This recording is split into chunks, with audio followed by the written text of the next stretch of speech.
Halo, nama saya Ideo Gade Mahesa. Pada kesempatan kali ini saya akan menjelaskan atau memaparkan materi tentang OSI protokol dan media transmisi. Apa itu OSI protokol? OSI protokol adalah singkatan dari Open System Interconnection. Jadi OSI adalah suatu deskripsi abstrak mengenai desain lapisan-lapisan komunikasi dan protokol jaringan komputer yang dikembangkan sebagai bagian dari inisiatif Open System Interconnection. Model ini juga disebut dengan model 7 lapisan OSI atau the 7 layer of OSI. Jadi OSI terdapat 7 lapisan layer. Yang pertama adalah layer fisikal atau physical layer. Layer ini adalah layer yang merupakan layer paling sederhana berkaitan dengan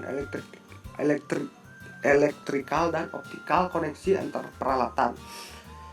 Yang kedua adalah data link layer. Data link layer ini berguna untuk menentukan bagaimana bit-bit data dikelompokkan menjadi format yang disebut dengan frame.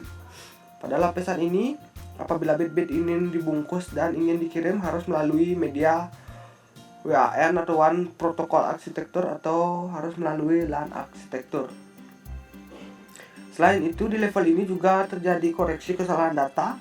Jadi jika ada data yang salah akan dikoreksi terlebih dahulu. Yang ketiga ada network layer atau lapisan jaringan. Network layer berguna untuk menentukan alamat IP atau alamat perjalanan dan juga menentukan rute perjalanan data hingga data sampai ke tujuan akhir, yaitu pemrosesan. Yang dalam hal ini data akan berbentuk paket. Yang keempat ada transport layer atau lapisan transport. Transport layer ini berguna untuk memecah data menjadi paket-paket data serta memberikan nomor urut ke paket-paket data agar data saat data diterima, data itu dapat disusun kembali. Kemudian selanjutnya ada session layer atau lapisan sesi. Session layer berfungsi untuk menetapkan, mengatur, dan mengetikkan sesi pengiriman data. Session layer juga berguna untuk melayani presentation layer. Selanjutnya yaitu presentation layer. Presentation layer adalah lapisan ke-6 dari 7 lapisan yang berfungsi untuk bertanggung jawab di mana data dicek dan diformat sebelum data dikirim sampai ke application layer. Dan yang terakhir ada application layer, yaitu lapisan aplikasi. Application layer adalah lapisan paling atas. Lapisan yang ada di bawahnya bekerja untuk lapisan layer application tersebut. Jadi lapisan ini fungsinya untuk menyediakan jasa untuk penggunanya. Lapisan ini juga sebagai antarmuka dengan pengguna, dan lapisan ini pula yang bertanggung jawab atas pertukaran informasi antar komputer. Application layer ini contohnya adalah web browser, ada Mozilla dan Internet Explorer. Jadi seperti ini kurang lebih dari gambaran OSI layer atau the 7 layer of OSI. Yang pertama ada application layer. Application layer yang berfungsi menunjang aplikasi untuk berkomunikasi melalui jaringan. Kemudian menuju layer ke-6 yaitu presentation layer. Gunanya memformat data sehingga data dapat dikenali, diterima.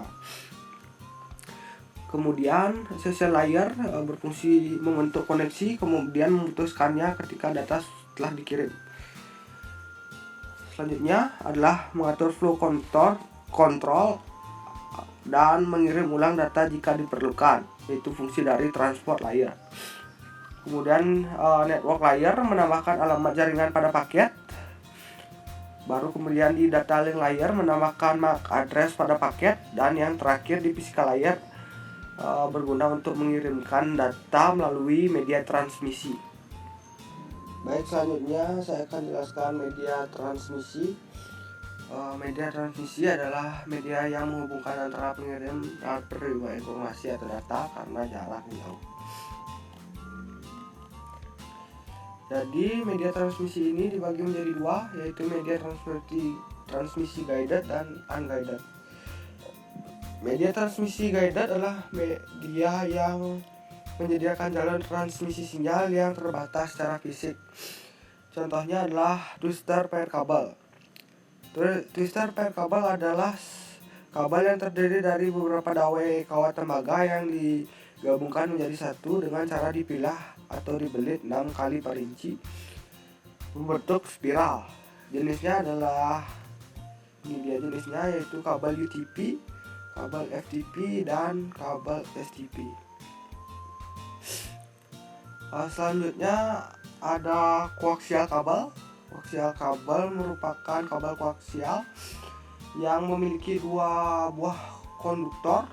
Konduktor yang pertama, keper di tengahnya atau pusat inti, terbuat dari tembaga yang keras yang dilapisi dengan isolator. Konduktor yang kedua melingkar di luar isolator pertama dan tertutup dengan isolator luar. Nah, seperti ini contohnya. Selanjutnya adalah fiber optik kabel, yaitu kabel serat optik. Kabel fiber optik adalah teknologi yang paling terbaru. Terbuat dari gelas optik. Di tengah-tengah kabel terdapat filament glass yang disebut core dan dikelilingi lapisan cladding, buffering coating, material penguat, dan pelindung luar. Informasi ditransmisikan menggunakan gelombang cahaya dengan cara mengkonveksi sinyal menjadi gelombang cahaya. Transmitter yang banyak digunakan adalah LED dan laser. Yang kedua adalah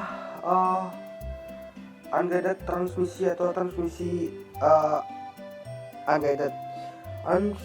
Transmisi unguided ini adalah media yang merupakan jaringan yang menggunakan sistem gelombang. Pada unguided media disediakan alat untuk mentransmisikan data namun tidak mengendalikannya. Yang termasuk unguided transmisi diantaranya infrared, Bluetooth, dan Wi-Fi. Jadi infrared adalah teknologi pertama dan paling memasyarakat, sudah sangat umum untuk dapat dipengendali yang beredaran di pasaran, misalnya remote TV. Bluetooth ini adalah sebuah teknologi komunikasi wireless tanpa kabel yang beroperasi dalam pita frekuensi 2.4 GHz dengan menggunakan sebuah frekuensi hopping transceiver yang mampu menyediakan layanan komunikasi. Kemudian Wi-Fi adalah teknologi jaringan broadband yang buat kita bisa menghubungkan berbagai jenis alat komputer dan berbagai koneksi internet melalui udara. Baik, sekian dan terima kasih penjelasan dari saya. Saya mohon maaf jika terjadi kesalahan dan masih ada yang kurang dalam penjelasan ini. Akhir kata dari saya ucapkan sekian dan terima kasih.